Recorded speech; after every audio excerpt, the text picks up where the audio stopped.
Tänapäevased ohud ei puuduta ainult riiki ja ametkondi, vaid üha enam ka meie kõigi igapäevaelu. Jää kuuldele ning saad teada, kuidas sisejulgeolekusüsteem toimib, millist juhtimist see vajab ja milliseid võimalusi sisejulgeoleku magistriõpe sulle avada võiks. Selgitust jagab Sisekaitseakadeemia Sisejulgeoleku Instituudi juhataja Erki Koort. Tere taas, Erki! Tere! Me rääkisime eelmine kord sinuga sisejulgeoleku magistriõppest ja rohkem sellest kandideerimise etapi poole pealt. Täna ma tahaksin sinuga rääkida, mis see julgeolek natukene laiemas mõistes tähendab. Nii et ma ei kuluta palju aega, hakkame kohe minema kappame edasi. Alustame sellest, et miks üks magistriõppur võiks üldse mõelda uue kraadi omandamisse ja miks ta peaks mõistma Eesti julgeolekusüsteemi toimimist? Kas on midagi, mida ta ei ole varem märganud? Miks ta üldse võiks seda kaaluda? Miks võiks tulla magistriõppesse meie valitsemisalas? Ma arvan, et seesama karjääritee on ülioluline, et selleks, et juht jääks rohkem kui tema meeskond või ütleme niimoodi, et juht oskaks laiema pildiga suunata oma meeskonda paremini, on ülioluline tegelikult neid etappe läbi teha ja magistriõpe annab juurde nii uusi teadmisi, kui tegelikult annab ka seda oskusi eristada, sünteesida teavet ja seeläbi võtta vastu ka otsuseid. Et see on, ma arvan, see kõige olulisem. Kas tänapäeva sisejulgeolekus on suurem väljakutse ressursside nappus, info vähesus või osapoolte selline tegevuste mitte koordineerimine? Ma arvan, see on iga juhtimise väljakutse ükskõik millises organisatsioonis. Ressursse on alati vähe, inimesi on alati vähe, kriisis on infot eriti vähe, sest mitte kunagi kriisis pole piisavalt infot, on ikkagi selline otsuseid tuleb teha kiiresti ja tegelikult see, et osata teha valikuid või milliseid siis markereid vaadata, on ka hea, kui inimene on selle õppe läbi käinud ja ma ütlen niimoodi, et tagasiside, mis ma olen saanud ka üliõpilaste käest, on see, et kuna õppimisprotsess on ju tegelikult selline järk-järguline, et ta ei ole niimoodi, et on nagu trepiaste, et nüüd kohe tunnen, et sain targemaks. Et seda on nagu harva, seda on, aga seda on harva. Siis nad on ise tunnistanud, et kui tööalaselt nad puutuvad kokku millegagi, mida nad koolis õppisid, siis nad saavad aru, et nad tegelikult ka said targemaks. Aga kui niimoodi igapäevaselt küsida, mida sa omandasid, mis teadmisi sa said, siis võib-olla inimene ei oskagi seda kohe niimoodi välja tuua. No otsustest rääkides ma pean kohe ära küsima, milline on üldse selline hea juhtimine? Miks me õpetame osalt ka seda, et millise info pinnalt sa mingeid otsuseid teed? Hea juhtimine see muidugi kuldne küsimus on ju. Ajas väga palju muutunud, eks, et varem oli hea juhtimine kunagi see, et tehke mulle raport ja ma ei ole sellega nõus. Tänapäeval on pigem selline kaasav juhtimine, aga oluline on see, et juht peab tegema otsuseid, mitte tegema kõike tööd ise ära. Et ma toon sellise võrdluse, et meeskonnaspordis ka treener reeglina ei jookse selle meeskonnaga koos väljakule, vaid teeb mingeid teisi tegevusi ja võimaldab meeskonnal väljakul olla edukas. Et ma arvan, et tänapäeva juht on hästi suures osas võimaldaja, nende probleemide lahendaja, mis tema meeskonna ees seisavad ja toetaja. Et juht peab ka aru saama, et organisatsiooni või ütleme niimoodi, et juhi teadmised ei võrdu organisatsiooni liikmete teadmiste summaga. Et juht ei pruugi alati olla kõige parem ekspert ja tihtipeale seda ka ei olegi, aga ta peab võimaldama sellel eksperdil teha tööd ja suunata teda eksperti selliselt, et see saaks oma tööd teha.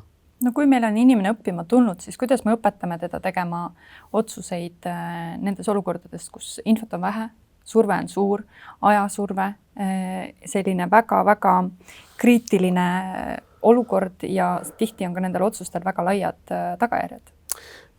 Ma arvan, et hästi suur osa selle probleemi lahendamisest, algab selle probleemi teadvustamisest. Me kõik ootame seda, et me teeme otsuse siis, kui meil on piisavalt infot. See on hästi tüüpiline, hästi inimlik ja hästi algaja juhi käitumine. Kui sa tead, et sa pead tegema otsuse mingil hetkel ära, olenemata sellest, et sul ei ole piisavalt infot. Ja elu näitab, et selliseid hetki, kui sul on nagu küllaldane info kõikide asjade lahendamiseks, väga harvad juhtumid. Et need on väga lihtsad lahendused, mis tihtipeale ka ei tööta. Enamus nendest probleemidest, mis meie ees igapäevaselt on probleemid, mida saaks kategoriseerida sellised nurjatud probleemid, et nendel ei ole ühte võluvitsa või ühte lahendust. Mis sa ütleksid, kui suur osa kriisi juhtimisest, minu silmis on tegemist võib-olla isegi rohkem kriisi juhtimisega kui selliste otsuste juhtimisega, sest tihti me ei tunne lihtsalt ära, et tegemist on kriisiga. Aga kui infot on vähe, survet on palju, siis juba võib-olla mõnes mõttes on tegemist inimese jaoks kriisiga, kes selle otsuse peab tegema. Aga kui palju sa ütleksid, et tegemist on rohkem usalduse või inimeste juhtimisega, mitte lihtsalt protseduuri tundmisega? Inimeste juhtimise aspekt on ülioluline. Saada aru, et jah, see on see töötund, mida me juhime juhtidena, aga selle taga on inimesed oma eripäradega, oma vajadustega ja ka oma hirmudega teinekord. Ja seesama asi, et juht on võimaldaja, toetaja ja ma ütleks isegi teenindaja. Et inimene saab oma tööd teha ja julgeb anda adekvaatset ja aja ja asjakohast tagasisidet. See on ülioluline ja oluline ka kriisides, et kui juhile hakatakse pilti ilustama, siis see on kindel tee hukatusse. Juht peab tegelikult ka selle vähese info ja tohutu ajalise surve käigus saama ka halvad uudised kätte. Sest vastasel juhul need otsused võivad teha selle olukorra veel halvemaks. Milliseid vigu üldse tehakse juhtimise ja koostöö vaatest kõige rohkem, eriti kui sa oled selle suure surve all? Oskad sa midagi välja tuua, mida võib-olla ka meie õppurid on hiljuti jaganud? Eeldamine, et teine teeb midagi. Teine teeb midagi ära, mida on võib-olla kokku lepitud aasta tagasi. Võib-olla see on kuskil juhendis kirjas, et ta peab selle ära tegema. Minu soovitus on alati küsida, kas me saame ühtemoodi sellest aru. Ja see on see, mille vastu me kõik pidevalt eksime. Ja ometigi on see ülilihtne. Võta toru, helista, kriisis on hästi oluline, et see toimuks kiiresti või kirjuta, ja sa saad aru, või ütleme niimoodi, et siis, kui piltlikult öeldes sillal tala on paika panemata ja sa oled silla peal ja sellest aru saad, on juba liiga hilja. Mulle meenub üks koostöö ja sellise varjatud eesmärkidega õppuse näide, kus ma ise olin olukorras, kus me pidime etendama erinevaid ministeeriumite ja asutuste selliseid esindajaid. Keegi polnud nendega kuskilt seotud olnud, vaid selline lihtsalt proovi ülesanne. Eesmärk oli jõuda oma asutusele antud salajaste eesmärkideni, mis hõlmas siis kõigi asutustega läbirääkimisi. Ala, kui on vaja paigaldada kuskile mingisugune enneolematu uus seadeldis või keegi tahab kuskile rajada mingit väljakut. Et tegelikkuses oli terve protseduurika, et saada kõigi üldsegi jutule ja missugused on need salajased eesmärgid seal taga. Ei, neile me ei tohi seda öelda. Ei, avalikkus ei tohi ikkagi teada saada seda ja toda ja kolmandat, et me peame ikkagi enne omavahel selgeks rääkima, aga kui me ei saa nendega jutule, siis me ei saa minna ka nende jutule, et selline suur mull, kõik on omavahel seotud ja ma kujutan ette, et Eesti on niivõrd väike, et lõpuks see kõik umbes sinnamaani taandubki, et kui me ei suuda omavahel selgeks rääkida, siis ei ole mõtet sellega ka minna mingisugust kriisi juhtima või arvata, et kõik läheb suurepäraselt. Nii et selline hea meenutus ja kogemus, kuidas tegelikult asjad võivad päriselt metsa minna. Ütleme nii, et nii nagu alati on küsimus inimsuhetes. Absoluutselt. Punkt 1. Ja punkt 2 on see, et kui sa avalikkusega ja partneritega infot ei jaga, siis ära oota, et nad käituksid sulle sobivas või vajalikus suunas. Sest üks asi on see, et ma suudan toimetada oma meeskonnaga või oma asutuse sees, aga et teha teiste asutuste, organisatsioonide, ministeeriumitega koostööd, hoopis teine tase ja tavaliselt me ju seda ei õpi, ütleme nii, enne kui ei ole see suur kriis jälle käes.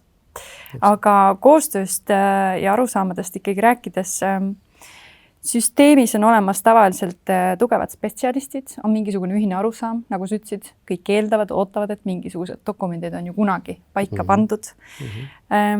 Kus see kõige valusamalt välja paistab, kui need on pikalt eeldatud või vanasti kokku räägitud mõtted, aga ei ole üle käidud või värskendatud? No eks ta paistabki välja sellistes kriitilistes olukordades, et kui sul on otsusega kiire või sul on vaja mingisugust kiiret selleks, et olla ise edukas, on mingisugused eeldused, mille keegi teine peab täitma või siis olema kaastäitja. Ja kui seal on asjad läbi rääkimata, siis seal tekib probleem. Ja teine asi, mis tekib, on muidugi selline partneri ignoreerimine. Et see on ka üks hästi oluline asi, et kui lepitakse kokku mingites asjades, siis lubadustest kinnipidamine ja asjade ärategemine on niisugune baashügieen. Aga see ei ole alati niimoodi, et unustatakse ära, arvatakse, et kui ei küsitud üle, siis järelikult ei olegi vaja. Et see on nagu hästi tüüpiline, aga teine pool eeldab, et kui lepiti kokku, siis need asjad tehakse ära. Ja see on ka, ütleme, paljudes kohtades selliselt, et me võime omavahel vaielda, eks, ja see ongi okei, vaielda teemad läbi, kõik ei pea algusest peale kõigega nõus olema. Aga kui me lepime milleski kokku, siis me hoiame sellest kinni. Ja kõige hullemad asjad, mis tavaliselt juhtuda võivad, on see, et jälle kujundlikult ütlen, et lepime kokku, et me sõidame Tallinnast Tartusse. Kõik teavad, eesmärk on sõita Tallinnast Tartusse. Ja siis kuskil Põltsamaa kandis või Paide kandis tuleb kellelegi mõte, et keeraks hoopis Pärnu peale. Ja osa keerabki Pärnu peale. Ja siis on lõpus olukord, kus osa on Tartus ja osa on Pärnus, aga meil pidi olema ühine meeskonnaüritus. Et võib-olla oligi väga hea mõte Pärnusse minna, aga siis peavad kõik seda teadma. Et nüüd oli see suunamuutus. Me lähme nüüd Pärnusse. See on hästi tüüpiline viga ja täiesti välditav viga. See on väike osa kommunikatsioonist, mis tihti jääb sinna viimaseks. Absoluutselt. Aga tulles tagasi meie magistriõppe ja selle sisu juurde, kas võiks öelda, et kõik lõpetajad peaksid kasvama tulevasteks julgeolekuasutuste juhtideks? Ei ole just väga palju liikumist nendel kohtadel. Mis nendest inimestest saab? Ei peaks. Julgeolekuasutusi on Eestis 2, eks Kaitsepolitseiamet ja Välisluureamet, kõik ei mahu sinna juhtima, seal on 2 peadirektorit ainult, mõlemas 1.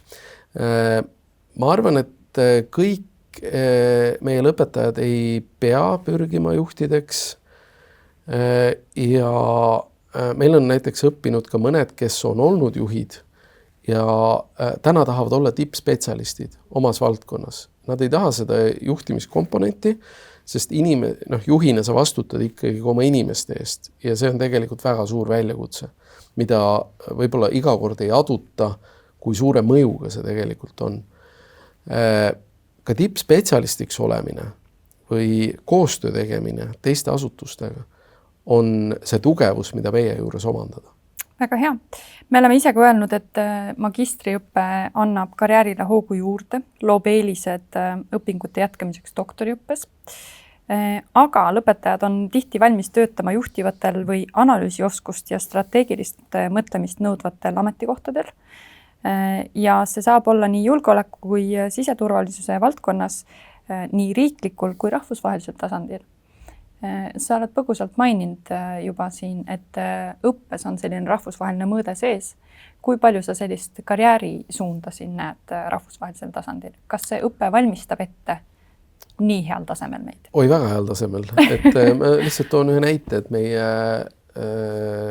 lõpetaja Tarmo Miilits, tänane Siseministeeriumi kantsler, oli politseimissiooni asejuht Afganistanis. Nii et väga hästi valmistab ette. Nii et ainult taevas on lagi. Ainult taevas on lagi.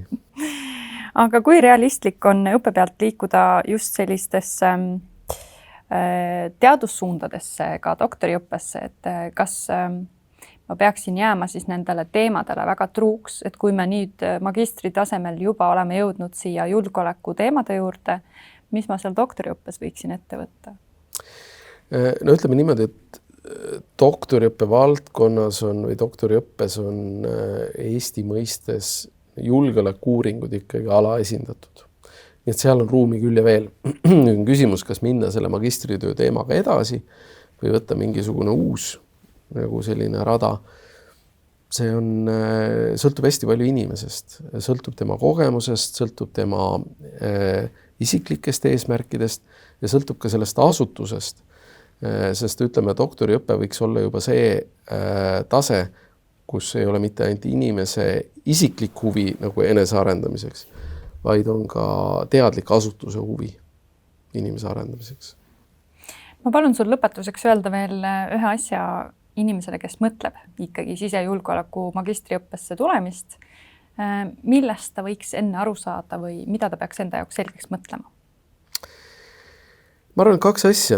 Esiteks see, et kui pühendunud ma suudan olla kooli ja töö kõrvalt, kas see magistriõppe läbimine ikkagi on minu eesmärk? See on selleks, et õpingud ei jääks venima. See on hästi oluline inimesele enesemotivatsiooniks. Ja teine asi see, et mis on see teema, mida ma ikkagi tulen uurima. Mis on see asi, mis mind huvitab? Mitte julgeolek kui selline, vaid mingi lõik julgeolekust. Et see on hästi oluline. Aga elu näitab seda, et see lõik leitakse kergemini. See pühendumus on see, mis tuleb enda jaoks hästi läbi mõelda ja mingiks hetkeks tuleb lihtsalt õpingud tõsta natuke kõrgemale prioriteetsusastmele kui võib-olla selline igapäevane asi. Aitäh sulle, Erki! Ma loodan, et meie kuulajad tulevad nüüd kõik riburada pidi magistriõppesse. Neil on teada, millest nad rääkida tahavad, mida nad uurida tahavad. Nii et ma usun, et me näeme siin aina paremaid kandidaate. See täidab mu südame rõõmuga, kui inimesed meie juurde õppima tulevad. Aitäh sulle! Aitäh!